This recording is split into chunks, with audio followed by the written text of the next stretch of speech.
de derecho penal y como profesores en materia de derechos humanos, porque sentimos y hemos sentido la obligación no solo de enseñar, sino la obligación también de denunciar cuando estamos convencidos de que se ha incurrido en graves hechos punibles y nada menos por parte de quienes tienen en sus manos la administración de la justicia, de quienes tienen en sus manos la salvaguarda y la garantía de la propia Constitución. Nos referimos en este momento concretamente a la Sala Constitucional del Tribunal Supremo de Justicia. Tenemos que deplorar que precisamente decisiones como estas provengan del máximo tribunal de la República, que decisiones como estas provengan de la Sala Constitucional. Y como todos ustedes recordarán, estas decisiones fueron calificadas por la propia Fiscal General de la República, despacho en el cual hemos consignado esta denuncia en el día de hoy. Fueron calificadas esas decisiones como de una manifiesta ruptura del orden constitucional democrático. Pues bien, estas no son simples expresiones. La ruptura del orden constitucional encuentra también traducción en nuestra legislación concreta, en nuestra legislación penal. Y a nuestro juicio, después de haber estudiado cuidadosamente esta materia, tenemos la convicción de que hay suficientes elementos para fundamentar este documento de denuncia formal por dos hechos considerados en la legislación penal. De una parte, por el denominado entre nosotros delito de conspiración. Ese delito se encuentra contemplado en el artículo 132 del Código Penal y hace referencia a los que dentro público ha dado la nación. Y de otra parte, en el artículo 155, en el numeral 3, se hace referencia como delito al delito de violación de los tratados internacionales. Para nosotros no cabe la menor duda de que con esta decisión que han producido esa ruptura del orden constitucional, que podemos también calificarlo como un golpe de Estado judicial, pura y simplemente un golpe de Estado judicial. Cuando hablamos de golpe de Estado, pensamos siempre en alzamientos armados, en alzamientos militares. También un poder, y nada menos que el Poder Judicial, puede alzarse contra la Constitución. Y esto es lo que ha ocurrido con estas decisiones. En esas decisiones, número 155 y 156, pura y simplemente, sencillamente, la Sala Constitucional se ha colocado de espaldas a la Constitución, de espaldas a la Carta Magna. Ha desconocido, le ha arrebatado a la Asamblea Nacional facultades que le son propias para atribuirle esas facultades de la Asamblea al propio Ejecutivo, facultades para revisar las leyes, facultades para controlar, que son facultades propias de la Asamblea. Le ha arrebatado a los propios poderes públicos en general facultades que tienen por la Constitución y por la ley al instar a procedimientos, a la iniciación de procedimientos contra los diputados por pretendida traición a la patria. Y en la tristemente célebre decisión número 156, pura y simplemente, en palabras sencillas, claras y terminantes, la Sala Constitucional ha asumido las funciones de la Asamblea Nacional. Estas son dos decisiones que yo creo que marcan un punto importante, como podríamos llamarlo, de inflexión dentro de las violaciones al ordenamiento jurídico, dentro de las violaciones al Estado de Derecho, y eso es lo que nosotros hemos sentido como obligación, reitero, como ciudadanos, como abogados, como profesores de Derecho Penal y de Derechos Humanos, para poner en conocimiento a la Fiscal General de la República, quien tiene en sus manos por la ley el monopolio del ejercicio de la acción penal, para que, evaluados los elementos que nosotros le damos conjuntamente con los que tiene ya la Fiscalía y que han motivado el pronunciamiento o los pronunciamientos que ha habido, estudie y de inicio o prosiga las actuaciones tendientes a determinar la comisión de estos delitos y determinar igualmente la responsabilidad de los autores y partícipes en estos hechos. Nos da mucho dolor, como ciudadanos, como abogados, que se trate del Tribunal Supremo de Justicia. Nos da mucho dolor que se trate de quienes ante la población, ante el pueblo, representan a la justicia, quienes nada menos que conforman lo que se llama la Sala Constitucional del Tribunal Supremo de Justicia. Pero ningún funcionario, ningún juez está por encima de la ley. Precisamente el Estado de Derecho se caracteriza por la sujeción a la ley. Ni el presidente de la República, ni ningún funcionario público, por alto que sea, ni ningún juez de la República está por encima de la ley. Los jueces están precisamente para servir a la ley.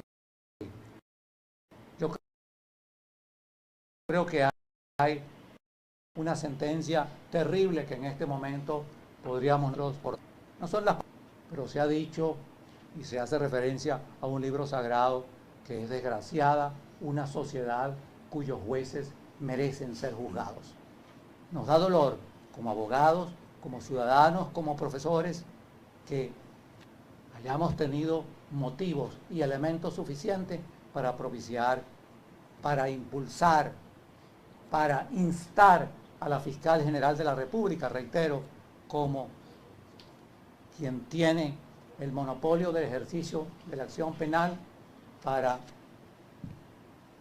iniciar o proseguir este procedimiento que tiene como destinatarios a los autores de estas infaustas decisiones número 155 y número 156. Y quiero, antes de las preguntas que trataremos de responder ante todos ustedes, adelantar una respuesta, porque lógicamente inclusive el defensor del pueblo ha hecho referencia a eso y planteado el problema de estas decisiones ante el Consejo Moral Republicano.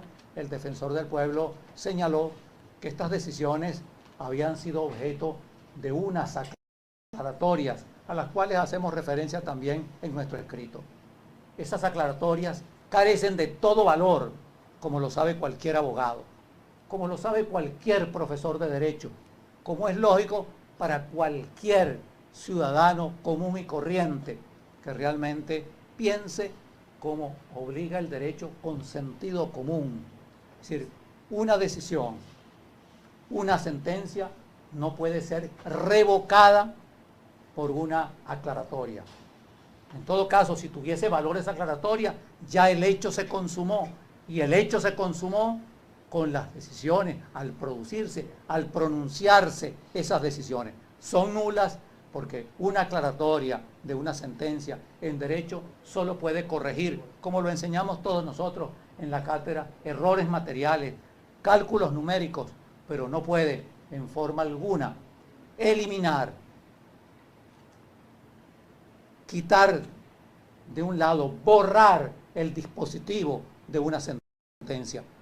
Por lo demás, yo creo que esas aclaratorias, lejos de aclarar, ponen en evidencia, digamos, tal vez el problema central o uno de los problemas centrales que aqueja a la sociedad venezolana, la carencia de justicia.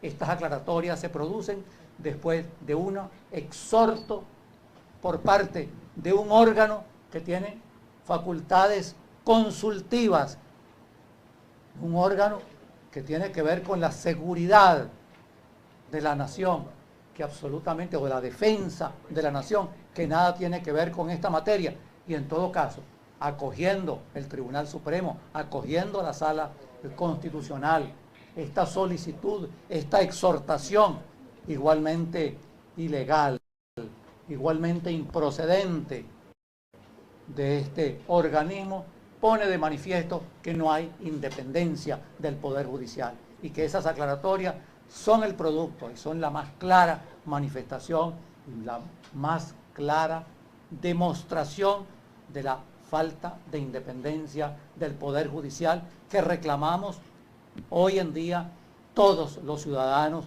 en la crisis, como lo ha dicho la Conferencia Episcopal, una de las crisis más graves o la crisis más grave que padece el pueblo venezolano. Doctor, ¿cuál es el procedimiento que debe hacer la Fiscalía General de la República y cuáles serían las sanciones a estos magistrados de resultar positivos? Bueno, queremos en primer lugar, como lo señalaba, y después no sé, tienen a Carlos Simón que puede hacer alguna aclaratoria, o el doctor Iván Figueroa o Fernando.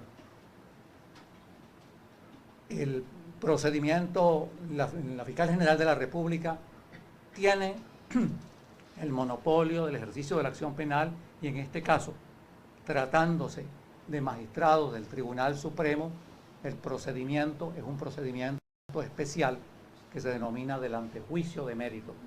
Si el Ministerio Público considera que hay elementos fundados, nosotros sencillamente ponemos nuestras consideraciones en la denuncia que hemos consignado en el día de hoy y evalúa que hay elementos de convicción para fundamentar esta denuncia, debe dirigirse al Tribunal Supremo planteando lo que se denomina una querella.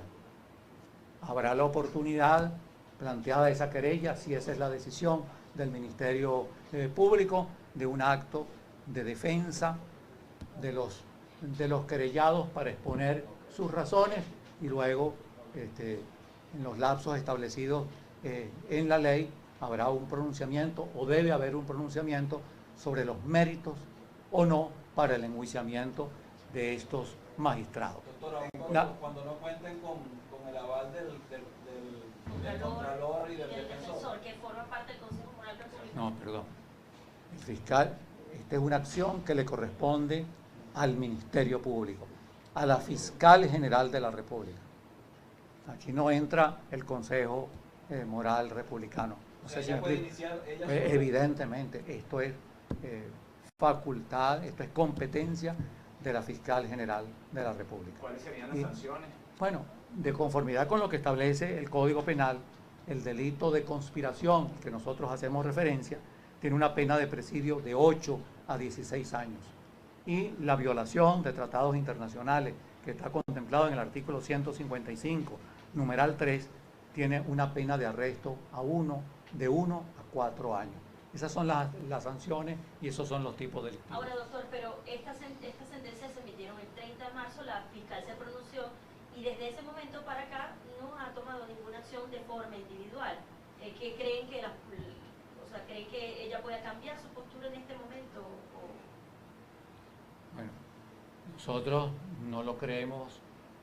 Creemos sencillamente que esta denuncia avala, sirve de ampliación o de concreción desde el punto de vista estrictamente jurídico-penal a ese planteamiento que ha hecho la Fiscal General de la República en relación a la ruptura del orden constitucional. A nuestro juicio, esa ruptura del orden constitucional toma forma en hechos concretos establecidos en el Código Penal, concretamente en los tipos delictivos de la conspiración y de la violación de los tratados. Pero en todo caso, sencillamente corresponde ahora a la Fiscalía evaluar los elementos contenidos en esta denuncia y en uso de sus facultades que le otorga la propia Constitución y la ley, tomar una decisión al respecto y formalizar o no esa querella ante el Tribunal Supremo de Justicia previa a la evaluación de los elementos que tenga en sus manos. ¿Qué elementos, de qué elementos pudiera usted hablarnos que están constitutivos en esa denuncia, doctor, que puedan ser tomados en cuenta por la Fiscalía? Evidentemente, de la lectura de esas decisiones, como lo señalaba en la exposición anterior, hay un desconocimiento de principios básicos del Estado de Derecho, de la separación de los poderes. Se le atribuyen competencias o se le pretenden atribuir competencias legislativas al Poder Ejecutivo para reformar, para dictar leyes sin que medie la habilitación por parte de la Asamblea. Se desconocen atribuciones de los poderes públicos porque se insta igualmente a iniciar investigaciones o procesos de naturaleza penal, igualmente sin la intervención o sin hacer mención precisamente, entre otros, a la Fiscalía General de la República. Es decir, estas decisiones, aparte de la calificación que allí se hace, de la actuación de los propios diputados como incursos en delitos contra la patria, en la decisión 155, y por otra parte, sino la afirmación gruesa, gravísima, contenida en la decisión número 156, por la cual la Sala Constitucional prácticamente, en forma textual, asume competencias o la competencia que la Constitución le atribuye a la Asamblea. Son clarísimos elementos que ponen de manifiesto que hay una subversión del orden constitucional, que esta simplemente, digamos, en contenido concretan precisamente lo que hace referencia al tipo de referencia del 82 del Código Penal venezolano, de la llamada conspiración para destruir la forma política republicana que se ha dado a la nación. Esa forma política republicana que se ha dado a la nación no es otra que una democracia, de un Estado de derecho y de justicia, de un Estado con separación de poderes, de un Estado, digamos, pluralista, alternativo, federal, con todas las condiciones que la Constitución señala. Esto es lo que ha desconocido nada menos que la Sala Constitucional. Yo no sé si habría alguna aclaratoria. ¿Cómo hacer para que en esta querella, si ella procediera, cómo hacer para que los mismos presuntamente culpables no intervengan en la decisión sobre su culpabilidad? Esa es la primera pregunta. Y la segunda, que es lógico que ante una situación de este tipo haya medidas cautelares para hacer que estos señores no continúen ejerciendo su actividad ilegal. Entonces la pregunta sería, ¿qué medidas cautelares se podrían imponer ante estos señores de la Sala? La palabra al doctor Carlos Simón Bello, profesor de Derecho Penal, director del Instituto de Ciencias Penales.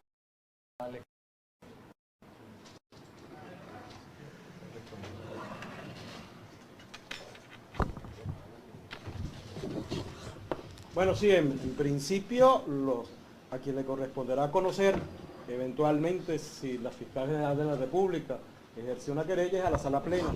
Obviamente los magistrados de la Sala Constitucional tendrán que inhibirse en la constitución de la Sala Plena, sobre lo cual, bueno, ya ha habido antecedentes en nuestra historia forense. Por otra parte, si hay o no solicitud de medidas cautelares, pues eso corresponderá decidirlo en su solicitud eventual de querella a la propia Fiscalía General de la República. Doctor, ¿pudiera tener otro alcance esto que ustedes están solicitando, tomando en cuenta que esta misma Sala Constitucional ha tomado otras decisiones a todas luces también llenas de vicios, como por ejemplo los decretos de emergencia económica, que han sido de alguna manera impulsados también por la Sala Constitucional? Y hablo del alcance en torno al Ejecutivo. ¿Pudiera tener otro alcance, tomando en cuenta esta denuncia de ustedes? La denuncia solo debe tener por alcance el que la ciudadana fiscal de la República decida o no decida solicitar el antejuicio de mérito. Ese es el único efecto o consecuencia que desde el punto de vista jurídico debiera tener la denuncia. Cualquier otro efecto de carácter político o de abuso de poder, bueno, eso escapa al marco jurídico. Nosotros solo estamos impulsados por el ánimo de que se respete y se haga cumplir la Constitución en cuanto a la forma política republicana. Es decir, que los valores de la democracia y de la división de poderes no sea ultrajado por ningún organismo público. ¿En cuánto tiempo pudiera haber una respuesta por parte de la Fiscalía luego que ustedes introdujeron esta denuncia? De acuerdo a lo que establece el Código Orgánico Procesal Penal, la ciudadana fiscal debe proceder de inmediato a ordenar la investigación o a tomar las diligencias que considere pertinentes, o en el caso de que ella ya haya dado inicio a una investigación similar, pues proseguirla. Realmente la ley no establece un término expreso, sino que ha de ser de inmediato. Y una vez que comience esa investigación, ¿qué pasa con los magistrados? ¿Se separan del cargo? ¿Siguen allí? ¿Cómo sería eso? Bueno, hay que esperar que precisamente la sala plena, en el caso de que se solicite el antejuicio de mérito, pues se constituya, fija la audiencia, sin que estén incorporados allí los miembros de la sala constitucional, si no son suplentes, y en virtud de esa decisión que se tome en la sala plena, pues se producirá o no los efectos en cuanto a su operación o no. Declaraciones de juristas venezolanos quienes interponen al Ministerio Público para, en este caso, denunciar a los magistrados de la Sala Constitucional del Tribunal Supremo de Justicia por usurpar las funciones de la Asamblea Nacional Venezolana. Recordemos, son las sentencias número 155 y 156 con fecha 30 de marzo. En caso de proceder o demostrarse la responsabilidad de estos magistrados, serían al menos privados de libertad entre unos 8 a 16 años. Es la información que nosotros aportamos desde Caracas, Venezuela. Reportó Andrés Fordarino para BPI TV, Venezolanos por la Información. Ya regresamos.